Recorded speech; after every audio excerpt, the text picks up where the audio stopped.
Bismillahirrahmanirrahim. Assalamualaikum warahmatullahi wabarakatuh. Alhamdulillahirabbil alamin. Walhamdulillahilladzi ja'alal insan minal 'aidinal faizin. Asyhadu an la ilaha illallah wa asyhadu anna Muhammadan abduhu wa rasuluh. Allahumma salli ala sayyidina Muhammad wa ala alihi wa ashabihi ajmain. Hadirin yang dimuliakan oleh Allah, bahwasanya Ramadan dengan orang-orang yang beriman itu ibarat dua kekasih yang sangat saling mencintai. Ketika dua kekasih itu sangat saling mencintai, kedatangannya sangat dinanti dan kepergiannya sangat disesali, bahkan sampai ditangisi. Maka ini muhasabah, beberapa jam lagi Ramadan sudah meninggalkan kita. Maka adakah rasa bersedih dalam hati kita? Ketika kita orang beriman, Ramadan sudah mau meninggalkan kita. Kalau kita ada rasa bersedih, maka berbahagialah kita. Kita termasuk orang-orang yang beriman. Tetapi kalau Ramadan itu mau meninggalkan kita, kok kita biasa-biasa saja, bahkan bahagia, dipertanyakan keimanan kita. Maka hadirin yang dimuliakan oleh Allah, ketika kita keluar dari bulan Ramadan menuju bulan Syawal, akan terbentuk dua tipe manusia. Yang pertama tipe manusia yang seperti ular, yang kedua tipe manusia yang seperti kupu-kupu. Tipe manusia seperti ular. Tahukah ular? Ular itu ketika mau berganti kulit, dia itu berdiam diri, tidak makan, tidak minum, tidur berhari-hari. Kemudian ketika ular itu sudah berganti kulit, kalau dalam bahasa Jawa itu melungsuni, kulit sudah berganti, ya tetap menjadi ular. Tetap mengerikan, tetap menjijikkan, karakter sifatnya sama.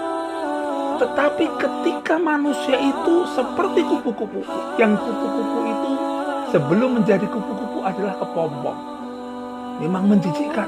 Tetapi ketika kepompong itu bermetamorfosa, berdiam diri, tidak makan, tidak minum, kemudian dia berubah dari kepompong menjadi kupu-kupu. Indahnya luar biasa. Bahkan taman yang berbunga, kalau tidak ada kupu-kupu, belum lengkap. Inilah orang yang ketika keluar dari bulan Ramadan menuju bulan Syawal, apakah kita menjadi tipe orang yang seperti ular? Kita tidak ada bekasnya, kita tidak bisa berubah, kita tidak ada peningkatan antara Ramadan dan setelah Ramadan. Bahkan sebelum Ramadan tidak ada perubahan kekuatan kualitas iman kita kepada Allah. Tetapi orang-orang yang beruntung, orang-orang yang la'allakum tattaqun, dia seperti kupu-kupu. Sebelum Ramadan dan setelah Ramadan ada peningkatan, ada keindahan dalam dia mencintai Allah, ada kekuatan peningkatan dia itu iman kepada Allah. Inilah orang-orang yang beruntung. Maka hadirin yang dimuliakan oleh Allah, mudah-mudahan kita bisa menjadi orang-orang yang puasa kita seperti puasanya kupu-kupu, bermetamorfosa dari kepompong menjadi makhluknya Allah yang sangat indah, yaitu kupu-kupu.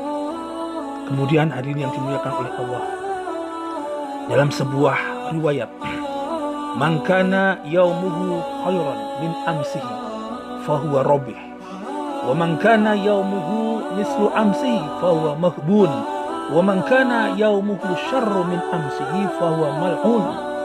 Barang siapa yang hari ini lebih baik dari kemarin, maka ia beruntung. Barang siapa yang hari ini sama seperti kemarin, maka ia merugi. Dan barang siapa yang hari ini lebih buruk dari hari kemarin, ia celaka. Kita menjadi orang yang beruntung, orang merugi, atau orang yang celaka, tergantung ketika kita ini keluar dari bulan Ramadan, ada peningkatan iman dan takwa kita kepada Allah. Yang terakhir, dari sebuah hadis Rasulullah SAW, yang artinya dari Abu Hurairah radhiyallahu an, beliau menceritakan Rasulullah Shallallahu Alaihi Wasallam naik mimbar ketika khutbah Idul Fitri. Lalu beliau mengucapkan amin, amin, amin 3 kali. Para sahabat bertanya, kenapa engkau berkata demikian wahai Rasulullah? Kemudian beliau bersabda, baru saja Jibril berkata kepadaku, Allah melaknat seorang hamba yang melewati Ramadan tanpa mendapatkan ampunan. Adanya Ramadan tetapi Allah tidak mengampuni dosa-dosa kita. Kenapa? Kita tidak ada peningkatan amal ibadah kita. Kita tidak pernah muhasabah dengan dosa-dosa kita. Kemudian Rasulullah menjawab, melanjutkan, maka aku katakan amin. Kemudian Jibril berkata lagi, Allah melaknat seorang hamba yang mengetahui kedua orang tuanya masih hidup, namun tidak membuatnya masuk surganya Allah. Kenapa? Dia hidup bersama orang tuanya, tetapi tidak bisa birrul walidain, tidak bisa berbakti kepada kedua orang tuanya. Maka Ramadan itu akan dilaknat oleh Allah Subhanahu wa Ta'ala. Dan Jibril mengamininya. Ketika ada Ramadan, kemudian kita di bulan Syawal kok kita tidak mau minta maaf kepada kedua orang tua kita, atau tidak bisa berbuat lebih baik kepada kedua orang tua kita. Ini orang-orang yang dilaknat oleh Allah. Kemudian yang ketiga yaitu amin yang ketiga. Jibril berkata, Allah melaknat seorang hamba yang tidak bersolawat ketika disebut namamu wahai Muhammad. Maka aku katakan amin. Jadi ketika ada nama Muhammad Sallallahu Alaihi Wasallam kok kita tidak bersolawat, ini termasuk yang sangat dibenci oleh Jibril. Maka hadirin yang dimuliakan oleh Allah, marilah Ramadan tahun ini jadikan Ramadan yang terbaik buat hidup kita. Ya'mal bi akhirataka ka'annaka tamutu ghada. Bayangkan seolah-olah tahun depan kita tidak bisa menjumpai Ramadan. Maka taubatan nasuha, tingkatkan amal ibadah kita, jalin silaturahmi, tingkatkan birrul walidain kita kepada kedua orang tua. Ini kunci kita menjadi orang yang la'allakum tattaqun. Wallahu muwaffiq ila aqwamit thariq. Wassalamualaikum warahmatullahi wabarakatuh.